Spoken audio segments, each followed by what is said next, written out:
जय श्री कृष्णा भक्तों, श्रीमद् भगवद गीता अध्याय 9 श्लोक 12।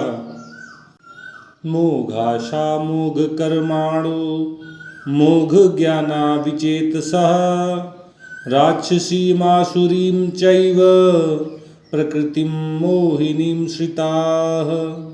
भगवान श्री कृष्ण अर्जुन को समझा रहे हैं कि जो मनुष्य आसुरी, राक्षसी और मोहिनी प्रकृति का ही आश्रय लेते हैं, इनके आश्रित होकर अपना जीवन जीते हैं, ऐसे अविवेकी मनुष्यों की सभी आशाएं नष्ट हो जाती हैं, उनके सभी सकाम कर्म व्यर्थ हो जाते हैं और ऐसे व्यक्तियों को वेदों और शास्त्रों से जो ज्ञान प्राप्त हुआ है वो भी व्यर्थ हो जाता है, नष्ट हो जाता है। अर्थात राक्षसी, आसुरी और मोहिनी प्रकृति स्वभाव के वशीभूत हुए, इनके आश्रित हुए व्यक्तियों की सभी आशाएं, सभी कर्म और उनके द्वारा अर्जित सारा ज्ञान सत्फल देने वाला नहीं होता है, उनसे उन्हें परमात्मा की प्राप्ति नहीं हो पाती है। मनुष्य जन्म का उद्देश्य सबसे प्रेम करना है, परोपकार करना है, भगवत भक्ति करना है। लेकिन जो व्यक्ति केवल अपनी ही स्वार्थ सिद्धि में लगे रहते हैं, अपनी ही कामनाओं को पूरा करने के लिए, अपने ही प्राणों का पोषण करने के लिए जो अपना जीवन जीते हैं, इनमें से जो मनुष्य दूसरों को होने वाले दुखों, कष्टों, नुकसान की परवाह किए बिना केवल अपनी स्वार्थ सिद्धि में लगे रहते हैं, वे आसुरी स्वभाव वाले होते हैं। और जो व्यक्ति दूसरों को दुख दे के, दूसरों का नुकसान करके भी अपनी स्वार्थ सिद्धि में लगे रहते हैं, अपनी कामना पूर्ति में लगे रहते हैं, वे राक्षसी स्वभाव वाले होते हैं। और जो अकारण ही दूसरों का नुकसान करते रहते हैं, दूसरों को दुख देते रहते हैं, दूसरों को कष्ट देते रहते हैं, बदले में उनका अपना कोई स्वार्थ नहीं होता, वे मोहिनी स्वभाव वाले होते हैं।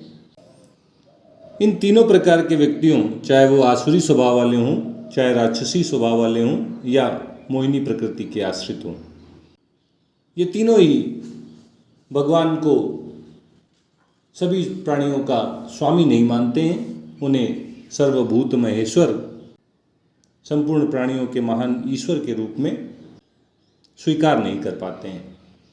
बल्कि ऐसे व्यक्ति भगवान को भी सामान्य मनुष्यों की तरह शरीर पर आश्रित मानकर उनका उपहास करते हैं, उनकी अवज्ञा करते हैं।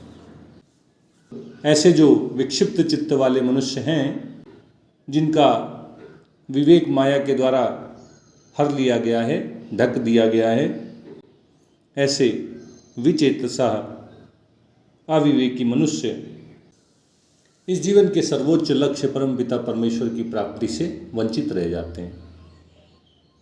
उन्हें ना तो भगवत भक्ति प्राप्त होती है और ना ही वो भगवत प्रेम में कभी मग्न हो पाते हैं।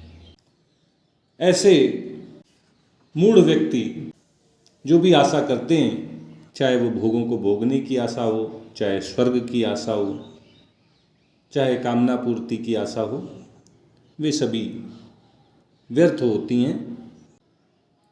क्योंकि कोई भी आशा हो, कोई भी कामना हो, वह नाशवान होती है, परिवर्तनशील होती है, पूरी होगी और फिर टिकेगी नहीं, नष्ट हो जाएगी। जब तक परमात्मा प्राप्ति का लक्ष्य नहीं हो जाता, तब तक सांसारिक भोगों, ऐश्वर्यों की कितनी इच्छाएं हों, कितनी आशाएं हों, उनका फल भी भले ही मिल जाए, लेकिन ये सब व्यर्थ ही होता है।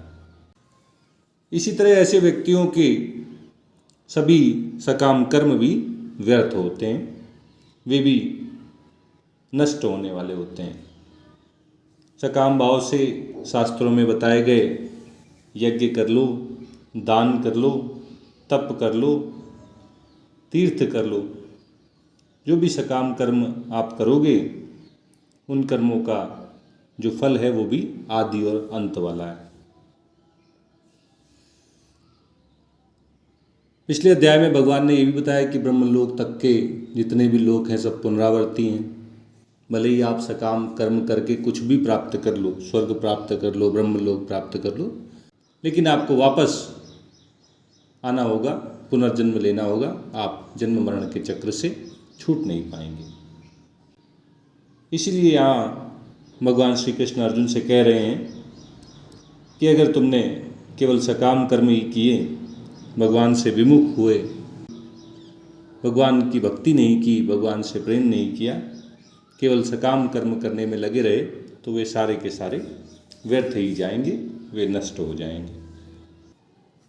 ऐसे ही वेदों, शास्त्रों, वेदांत, इन सब का एक ही उद्देश्य है कि मनुष्य जन्म हमें परमात्मा की प्राप्ति के लिए मिला है।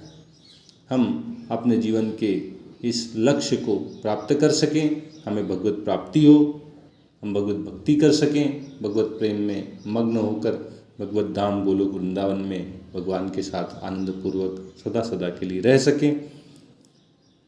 यही सारे वेदों का, शास्त्रों का, वेदांत का उद्देश्य है।